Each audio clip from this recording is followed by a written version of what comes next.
दूर किसी जंगल में टोनटोनी चिड़िया अपनी सास के साथ रहा करती थी। अरे बहू, क्या तुम मुझे बेवकूफ समझती है? क्या हुआ माँ जी, आप इस तरह क्यों बोल रही हैं भला? तो मैं क्या करूँ, तू काम भी ऐसा ही करती है, तभी मैं कह रही हूँ। तो मैं तुझे पिछले हफ्ते से कह रही हूँ कि तू गोलू दर्जी से मेरे कपड़े लेकर आ जा। लेकिन तू है जो मेरी बात को कान सुना भी नहीं करती है। अपनी बातों में यहाँ यूँ घुमा कर मुझे वहाँ पर ही डाल देती है। अपने सूट सिलवाने में तो तू बहुत ज्यादा फुर्ती करती है। अरे माँ जी, आप तो हर वक्त मौका तकाती रहती हैं और छोटी छोटी बातों का बतंगड़ बना देती हैं। और वैसे भी गोलू दर्जी ने आपके कपड़े भी नहीं सिले हैं, तो इसमें मैं क्या करूँ? मैं बोल रही हूँ कि तुम्हारी जबान आजकल की ज्यादा ही नहीं चल रही है क्या? लपड़ लपड़ बोलती रहती हो हर समय। अरे अरे, मैं तुम्हारी सास और तू मेरी बहू है। चल जा, तू भी बाथरूम में जाकर कपड़े धो ले। आज घर में बहुत सारा काम पड़ा, तेरे साथ बहस करके मेरा तो सर दर्द करने लग गया। इतना बोलकर राजू चिड़िया अपने कमरे में चली जाती है और टोनटोनी चिड़िया कपड़े धोने के लिए चली जाती है। एक दिन की बात है, टोनटोनी चिड़िया अपनी सास के लिए खाना लेकर उसके कमरे में जाती है। ये लीजिए माँ जी, खाना खा लीजिए। राजू चिड़िया जैसे ही खाना चखती है, उसको स्वाद बिल्कुल अच्छा नहीं लगता है, तो वह भड़ककर अपनी बहू से कहती है, अरे ओ बहू, क्या तुमने मुझे घास भैंस समझ कर रखा है क्या, जो मेरे सामने घास फूस लाकर रख दिया? अरे जरा दांत तो देख। और ये क्या है? ऊपर से तो मेरी दुआएं खा खा के स्वाद बिगड़ा हुआ है। ऊपर से ये सब तो मेरे लिए बना कर लाई है। अरे माँ जी, आप भूल रही हैं, डॉक्टर साहब ने आपको कहा था कि आपको तीखा नमक नहीं खाना है। अरे डॉक्टर साहब को क्या हुआ, तो हर कुछ ही कह देते हैं। लेकिन तुम भला डॉक्टरनी क्यों बन रही है? अब तू जल्दी जा और मेरे लिए कुछ चटपटा बनाकर लेकर आ। ठीक है माँ जी। टोनटोनी चिड़िया खाना बनाने के लिए घर के अंदर चली जाती है। एक दिन की बात है, टोनटोनी चिड़िया घर के काम कर रही थी कि तभी उसके घर के दरवाजे की बेल बजती है और वह वहां पर जाती है। वह जैसे ही दरवाजा खोलती है तो उसके सामने दादी सास थी। उसको देखकर वह बहुत ही खुश हो जाती है। उनके पैर छूते हुए उनसे कहती है, अरे अरे दादी माँ, आप यहाँ कैसे आए? अंदर आइए, अंदर आइए। जीती है बहू। अरे तू तो पहले से ज्यादा सुंदर हो गई है। और तभी वहाँ पर बंटी कबूतर भी आ जाता है। वह पैर छूते हुए कहता है, अरे दादी, आपको तो मेरी बड़े दिनों से याद आई। अरे दादी, मैं आपको जल्दी जाने नहीं दूंगा। हाँ। अरे तू चिंता मत कर, अब मैं कई दिन यहाँ से आराम से गुजार चली जाऊंगी। राजू कहीं नजर नहीं आ रही है। और तभी वहाँ पर राजू आ जाती है। पाए लगू माँ जी। दादी सास हंसते हुए कहती है, अरे राजू, तू कितनी बड़ी हो गई है। लगता है कि तुम्हारा चटोकड़ा मन वाली आदत अभी नहीं गई।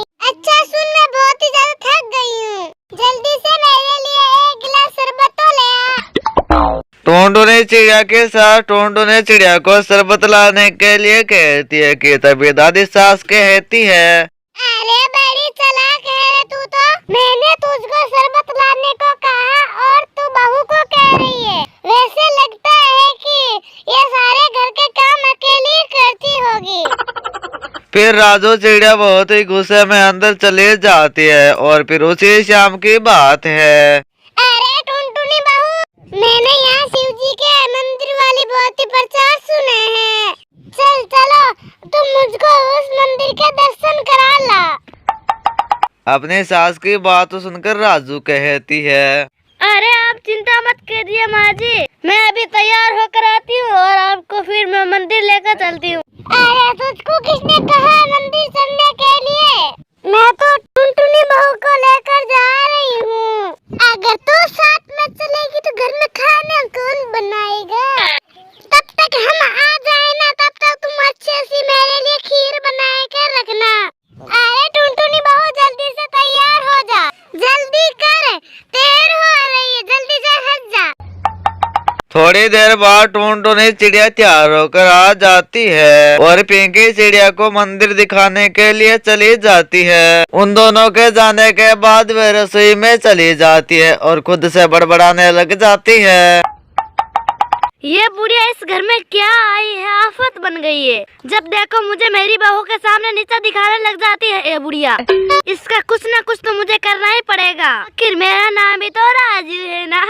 और वहीं दूसरी तरफ टुनटुनी चिड़िया और पिंकी चिड़िया मंदिर पहुंच जाते हैं और दर्शन करने के बाद पिंकी चिड़िया टुनटुनी चिड़िया से कहती है, बहू तुम्हारी सास राजू की बातों का कभी बुरा मत मानना। वह सिर्फ जबान की बड़बोली है पर दिल की बहुत ज्यादा साफ है। अपनी सास को मां मान कर उसकी सेवा करना बहू का एक कर्तव्य होता है। जी दादी जी।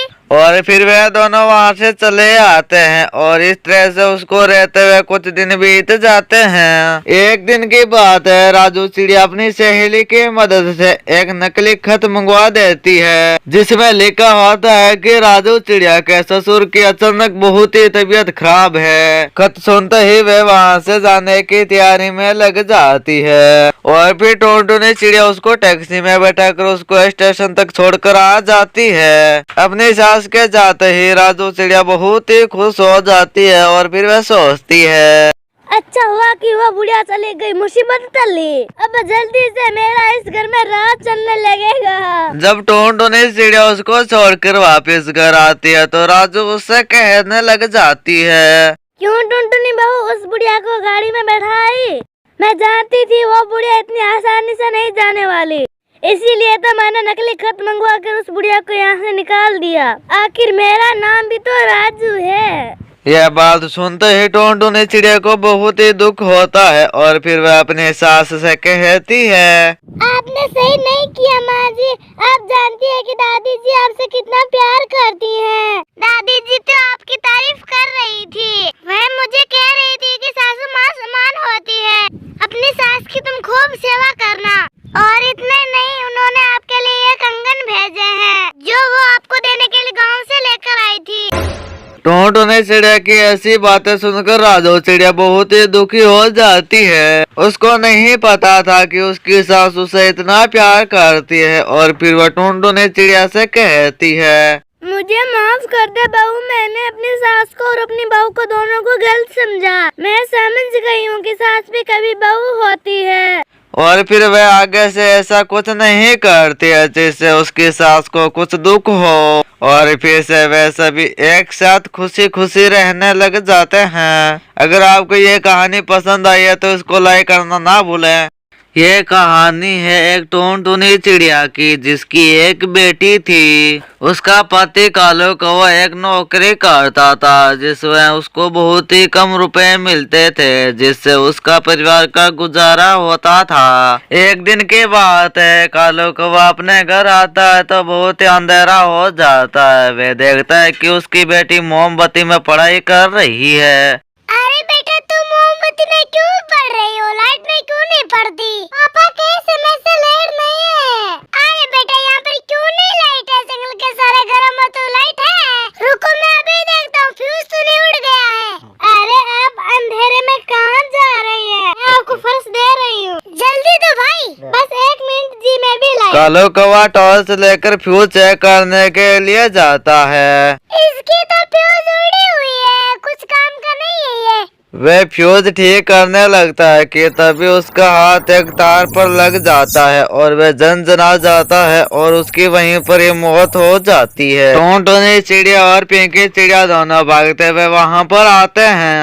अरे जी, आपको क्या हो गया? क्यों आप कहीं देकर काम नहीं करता? जल्दी पिंकी एम्बुलेंस बुला। देख, तेरे पापा को क्या हो गया पिंकी? टुनटुनी चिड़िया और पिंकी चिड़िया जल्दी से उसको अस्पताल ले जाते हैं और डॉक्टर उसको मृत घोषित कर देता है। टुनटुनी चिड़िया अपना संतुलन खो बैठती है और फिर जब भी वह पिंकी चिड़िया को देखती है तो उसको झाड़ने लग जाती है। अरे कल मोहित, तेरे चलते ही कालू की मौत हो गई। अगर वो तुझको पढ़ते हुए नहीं देखता तो वो लाइट सही करने नहीं जाता और तुम्हारे पापा की मौत नहीं होती। मैं कभी तुझको माफ नहीं करने वाली हूँ। तू दूर हो जा मेरी नजरों से। क्या हुआ माँ, तुम मुझे इस तरह क्यों डांट रही हो? पहला तो तुम मुझसे बहुत प्यार करती थी। माँ, मेरी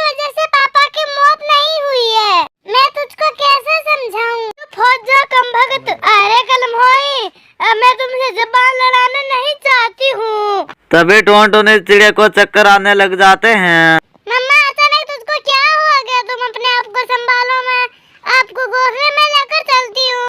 पिंकी टोनटोनी चिड़िया को घोंसले के अंदर ले जाती है और सोचने लग जाती है। अब मैं क्या करूँ? घर में खाना भी नहीं है, मम्मा भी इस हालत में है, पापा ने जो पैसे जमा किए थे वो भी खत्म हो गए। मुझे पिंकी चिड़िया के यहाँ जाना चाहिए। टोनटोनी चिड़िया पिंकी चिड़िया के पास जाती है और उसे सारी बात बताती है तो वे कहती है, देख बेटा, मैं तुझे एक सलाह देती हूँ। पास में अपने तरबूज का खेत है, अब तू जल्दी से जाकर उस तरबूज को तोड़ और पैसे कमा ले और उसको राकर दे दे, और जो कमाई हो तुम अपने पास रख लेना। आंटी आपने मुझे बहुत अच्छी सलाह दी है, मैं जाती हूँ। चिड़िया वह काम करने लग जाती है, पर टोनटोनी चिड़िया की तबीयत सही नहीं होती है तो वह डॉक्टर के पास लेकर जाती है। डॉक्टर साहब, मेरी माँ को क्या हो गई है? बार बार बेहोश हो जाती है। डॉक्टर टोनटोनी चिड़िया का चेकअप करके कहता है, देखो बेटा, तुम्हारी माँ की दोनों किडनियाँ खराब हो गई है। देखो बेटा, इसको एक अच्छे पक्षी की किडनी चाहिए होगी, वरना ये 2 महीनों की मेहमान है। नहीं नहीं डॉक्टर साहब, ऐसे मत बोलिए। मैं मेरी माँ को मैं मेरी किडनी दूंगी। मेरे पापा ने तो मुझे छोड़ दिया, पर मैं मेरी माँ को तो नहीं छोड़ सकती हूँ ना। टोनटोनी चिड़िया की बेटी पिंकी चिड़िया अपनी माँ को किडनी दे देती है। फिर कुछ दिनों बाद टोनटोनी चिड़िया फिर से स्वस्थ हो जाती है। आओ माँ, तुम्हारे आने से इस घर में रौनक आ गई। चुप हो जा, मैं तुमसे बात नहीं करने वाली। ठीक है माँ, मुझसे बात मत करो, पर आप आकर आराम कर लीजिए। पिंकी चिड़िया तरबूज लेने के लिए चली जाती है और फिर टोनटोनी चिड़िया सो रही थी कि तभी फोन बजता है और टोनटोनी चिड़िया उस फोन को उठा लेती है। तभी डॉक्टर बोलता है, टूनी बेटा, तुम अपना ध्यान रखना तुम्हारी माँ के साथ साथ, क्योंकि तुम्हारी एक किडनी तुम्हारी माँ को तुमने दे दी थी ना। क्या कहा आपने? मैं टुनटुनी बोल रही हूँ। हाँ हाँ टुनटुनी जी, जो मैंने कहा वो सच है। आपकी बेटी ने आपको किडनी दी है अपनी। टोनटोनी चिड़िया की बेटी जैसे ही तरबूज बेचकर घर आती है तो टोनटोनी चिड़िया अपनी बेटी के पैरों में पड़ जाती है। टूनी बेटा, मुझे माफ कर दे, मैंने तुझको बहुत सारा बुरा भला कर। डॉक्टर ने बता दिया कि तुमने मुझे जीवन दान दिया है बिटिया। और फिर दोनों माँ बेटी मिलकर फिर से एक साथ खुशी खुशी रहने लग जाते हैं। अगर आपको हमारी कहानी पसंद आई है तो इसको लाइक करना ना भूले। अगर आप हमारे चैनल पर नए हैं तो चैनल को सब्सक्राइब कर देना। अगर आपको कमेंट करना आता है तो कमेंट कर जरूर बताइए कि ये कहानी आपको कैसी लगी है, और कमेंट में अपना नाम लिखकर जाना ताकि हम उसका अगले वीडियो में नाम ले सकें।